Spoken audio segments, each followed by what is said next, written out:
నమస్తే, సుమన్ టీవీకి స్వాగతం. మనం చాణక్య నీతుల గురించి మాట్లాడుతున్నాం. అందులో భాగంగా ఇవాళ ఒక కొత్త విషయం. ఇందులో ఒక కథ లేదండి. ఇది చాణక్యుడు చెప్పిన ఈ విషయం చాలా ఆసక్తికరంగా అనిపించింది నాకు. మామూలుగా మనిషి బుద్ధిజీవి పుట్టినప్పుడే బుద్ధి ఉంటుందంటే ఏదో కొంత ఉంటుంది.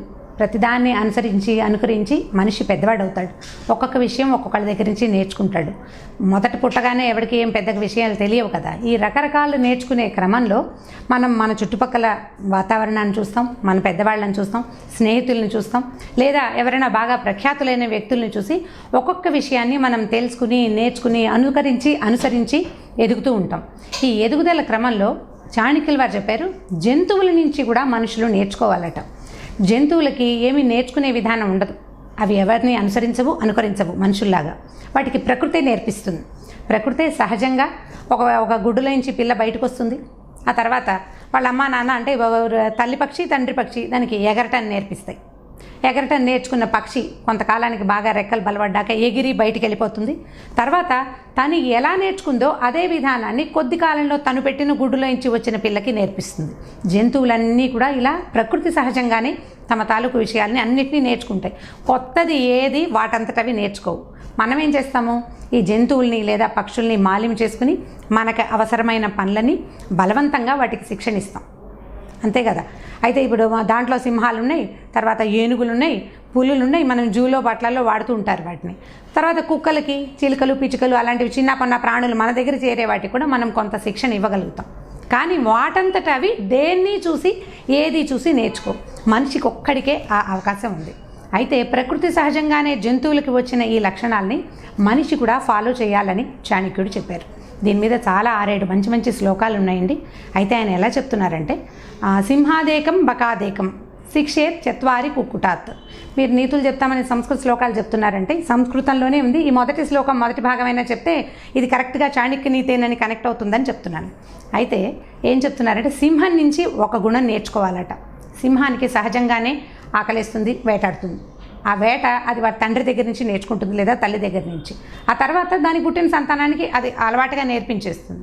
ఈ సింహం ఏం చేస్తుందంటేట, సరిగ్గా ఎట్లా ప్లాన్ చేసుకోవాలి అనేది దాని బ్రెయిన్లో ఫిక్స్ అయిపోయి ఉంటుంది. అది చిన్న డీర్ని అంటే తనని ఎదిరించలేని లేడిని వేటాడడానికైనా, చాలా బలవత్తరమైన ప్రజ్ఞ కలిగిన ఏనుగుని వేటాడడానికైనా ఒకటే రకమైన ప్లానింగ్ తోటి వెళ్తుంది.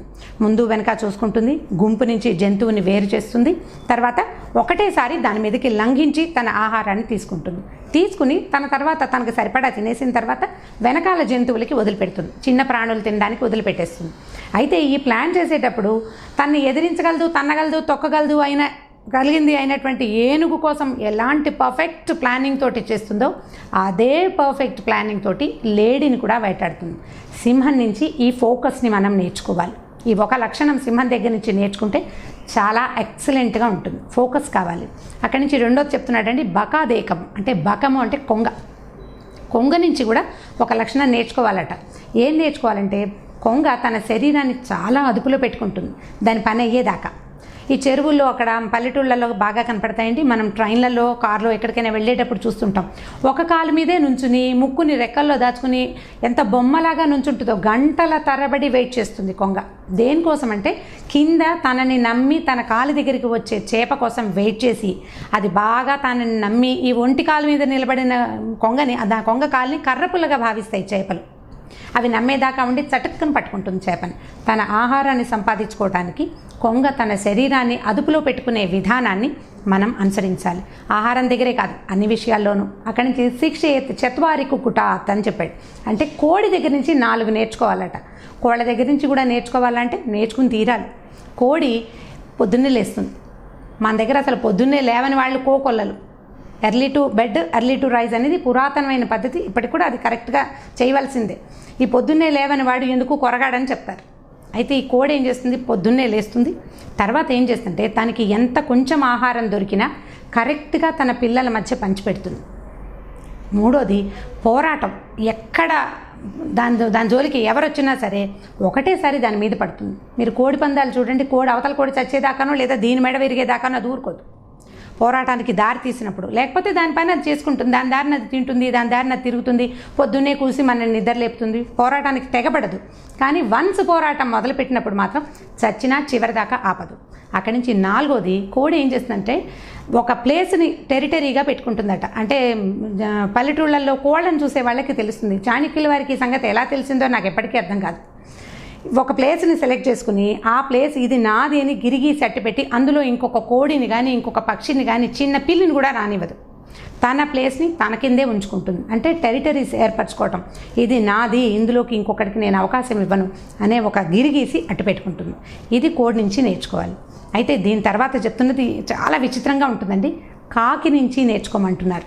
కాకి ఎంత చిన్న పక్షి, అసలు గుడ్ ఫర్ నథింగ్. సరిగా చెప్పాలంటే ఆ గుడ్ ఫర్ నథింగ్ కాకి దగ్గర అద్భుతమైన లక్షణాలు అన్నట్టు ఈ తరం మనుషులకి చాలా అవసరమైన విషయం ఒకటి ఉంది. కాకి తను జతగూడటం ఎవ్వరికీ తెలియనివ్వదు, ఎవరికీ తెలియదు. దాని తాలూకు జంట ఓ కాకి తిరుగుతుంది అనుకోండి, దీని జంట కాకి మనకు తెలియదు. మనం మిగిలిన పక్షులు చూడండి, పావురాలు జోడుగా తిరుగుతాయి, చిలుకలు జోడుగా తిరుగుతాయి, పిచ్చుకలు జోడుగా తిరుగుతాయి. ఈ కాకి మాత్రం ఒంటరిగా తిరుగుతూ ఉంటుంది. ఏదైనా ప్రమాదం వచ్చినప్పుడు మొత్తం గ్రూప్ అంతా వస్తుంది. ఇందులో దీని ఆడకాకేదో ఇంకే కాకి కూడా తెలియదు. ఇప్పుడు మనం ఏం చేస్తున్నాము, మనం ఒక అమ్మాయితో ఫ్రెండ్షిప్ అవ్వగానే కుర్రాళ్ళు తమ తాలూకు ఫోటోల్ని సోషల్ మీడియాలో అప్లోడ్ చేస్తారు. ఆడపిల్లలకి అదే మాయరోగం. ఈ జబ్బు వల్ల ఏమవుతుందంటే ఫ్యూచర్ ఎప్పుడూ ఇబ్బందుల్లో పడుతుంది. కాబట్టి మన తాలూకు స్నేహాలు వాటిని మిగిలిన వాళ్ళకి తెలియనివ్వకపోవటం అనేది కాకి దగ్గర నేర్చుకోవాలి. అక్కడి నుంచి కాకి ఒక రకమైన టెంపరితనం ఉంటుంది, తెగువ. మనం చూస్తూనే ఉంటాం, చూస్తూ ఉండగానే మన ముందు నుంచి మన చేతిలో ఉండదో మన పక్కన ఉండదో వస్తువు లాగేస్తుంది, పట్టుకెళ్ళిపోతుంది. దానికి ఏం ఉపయోగపడదు. అది నేతి గిన్నెలు స్పూన్లు కూడా పట్టుపోతుంది కాకి. దానికి యూజ్ ఏం లేదు. ఆ వస్తువు చూస్తుంది, దానికి కావాలి అంతే, పట్టుకెళ్ళి పక్క వాళ్ళ దొడ్లో అయినా పడేస్తుంది. టెంపర్తనం కాకి దగ్గర నేర్చుకోవాలి. నీకు అవకాశం వచ్చినప్పుడు ఛాన్స్ కోసం చూడడం, వచ్చినప్పుడు పనిచేసేది, అది కూడా కాకి దగ్గర నేర్చుకోవాలట. అక్కడి నుంచి తర్వాత ఇంకొక అద్భుతమైన లక్షణం చెప్తున్నారు. అది ఎంత అప్రమత్తంగా ఉంటుందంటే 10 రాళ్ళు వేసినా మనం కాకిని కొట్టలేమండి. ఊళ్ళల్లో కాకులు కొట్టడానికి దాన్ని ఏదో అంటారు, ఒక రాయి పెట్టి లాగి కొడతారు. ఆ రాతితో కొట్టేటప్పుడు పిచ్చుకలు అవి అయితే దొరికిపోతాయి, కానీ కాకులు దొరకవు. ఒకవేళ కాకికి తగిలిన దాని రెక్కలోంచి అవో చిన్న ఇది ఊడిపడుతుంది, ఈక ఒకటి ఊడిపడుతుంది, లేదా ఏ కంటికో ముక్కుకో తగులుతుంది. కానీ ఈ కాకిని రాళ్లతోటి కొట్టి చంపలేం. చాలా కేర్ఫుల్గా ఉంటుంది. తర్వాత ఎవరిని నమ్మదట కాకి, ఎవరిని నమ్మదు. ఎప్పుడూ అప్రమత్తంగానే ఉంటుంది, తెలివిగా ఉంటుంది, దాని పని అది చేసుకుంటుంది. సమయం వచ్చినప్పుడు సంగ్రహిస్తుంది, ఎప్పుడు చూస్తూ ఉంటుంది అనమాట తన ఛాన్స్ కోసం. సో ఇది కాకి దగ్గర నేర్చుకోవాలి. అక్కడి నుంచి చెప్తున్నారు కుక్క దగ్గర నుంచి 6 లక్షణాలు నేర్చుకోవాలట. ఈ కుక్క ఎంత సింపుల్ కుక్క అంటే రోడ్డు మీద బోల్డ్ అని కనపడితే మనం పెంచుకుంటాం అనుకోండి, కుక్కల్ని సింపుల్ అనకూడదు పాపం. కుక్కని హెవీగా జంతువు కిందే తీసుకోవాలి, ఎందుకంటే ఇప్పుడు అందరి ఇళ్లలో ఉంటుంది కాబట్టి. ఈ కుక్క నుంచి ఒక 6 లక్షణాలు చెప్పారు. ఈ 6 ఏంటంటే, మొదటిది అతిగా తినేస్తుంది కుక్క. ఆహారం దొరికితే పీకల దాకా తినేయటం. అదే దొరకలేదనుకోండి, ఓ చిన్న ఎముక ముక్క దొరికినా తృప్తిగా దాన్నే తిని సంతోషంగా ఉంటుందట. తర్వాత అతి గాఢమైన నిద్ర, ఒళ్ళు తెలియని నిద్రపోతుంది కుక్క. బాగా పరిగెడుతుంది, క్షణాల్లో చిటుక్కుని నిద్రపోతుంది. అలా చిటుక్కుమని నిద్రపోయే కుక్క క్షణాల్లో నిద్రలేస్తుంది. చిన్న అలికిడికి కూడా కుక్క నిద్రలేస్తుంది, మనకందరికీ తెలిసిందే ఇది. తర్వాత ఇంకొక లక్షణం చెప్తున్నారు. ఈ కుక్క పరమ విశ్వాసపాత్రమైన జంతువు. విశ్వాసపాత్రమైన జంతువు అనగానే మనం కుక్క గురించే చెప్తాం.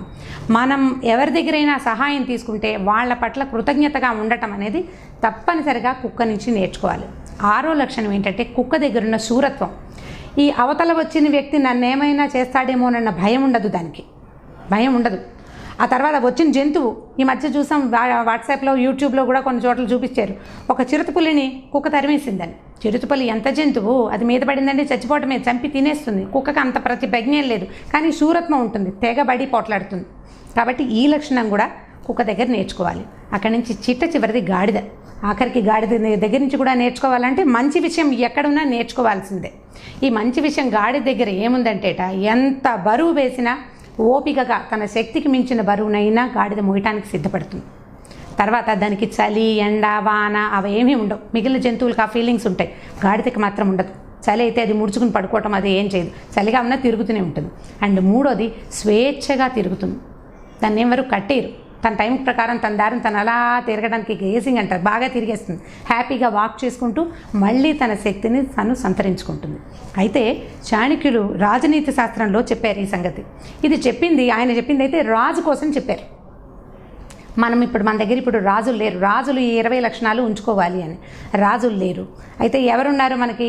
ఆఫీసులు నడిపేవాళ్ళు, కాలేజీలు నడిపేవాళ్ళు, స్కూల్ నడిపేవాళ్ళు, తర్వాత ఏమో ఒక కంపెనీలు ఓన్ చేసేవాళ్ళు, వీళ్ళందరికీ కూడా ఇలాంటి లక్షణాలే ఉండాలి. వాళ్ళకి ఫోకస్ కావాలి, తెలివితేటలు కావాలి, జాగ్రత్త కావాలి, శూరత్వం కావాలి, తెంపరతనం కావాలి, అన్నీ కావాల్సిందే. ఈ 20 లక్షణాలు అత్యవసరమైనవి.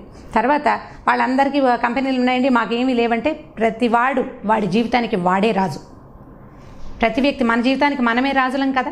సో ప్రతివాడు ఈ లక్షణాలని కనీసం తెలుసుకుని అవలంబించడానికి కనుక ప్రయత్నం చేస్తే జీవితం సక్సెస్ఫుల్గా ఉంటుంది.